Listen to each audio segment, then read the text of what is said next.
గుమ్మడికాయ బరుగులతో వడియాలను చేశారంటే 2 ఇయర్స్ వరకు స్టోర్ చేసుకోవచ్చు. క్రిస్పీగా చాలా బాగుంటాయి. ఇందుకోసము 1 కప్పు సగ్గుబియ్యంని హాఫ్ అన్ అవర్ పాటు నానబెట్టుకోవాలి.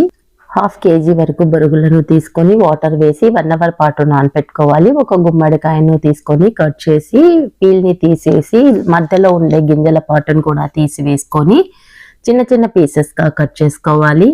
నానబెట్టుకున్న సగ్గుబియ్యంలో 1 కప్పు వాటర్ వేసి ఉడికించుకోవాలి. బొరుగులో ఉండే ఎక్స్ట్రా వాటర్ అంతటిని పిండేసుకొని ఒక టబ్బులోనికి వేసుకోవాలి. లోనికి కట్ చేసుకున్న గుమ్మడికాయ ముక్కలు, ఉడికించిన సగ్గుబియ్యము, జీలకర్ర, పచ్చిమిర్చి, అల్లం పేస్టు, ఉప్పు, ఇంగువ, సన్నగా కట్ చేసిన కొత్తిమీరని వేసుకొని బాగా కలుపుకోవాలి. పాలిథిన్ కవర్ పైన మీకు నచ్చిన సైజులో వడియాలను పెట్టుకొని ఎండలో పెట్టి ఈవినింగ్ తర్వాత టర్న్ చేసి మరుసటి రోజు కూడా ఎండలో పెట్టుకోవాలి. అంతే అండి, వడియాలు రెడీ అయిపోయినాయి. ఫుల్ వీడియో లింక్ కింద ఇచ్చినాను, కావాల్సిన వాళ్ళు క్లిక్ చేసి చూడండి.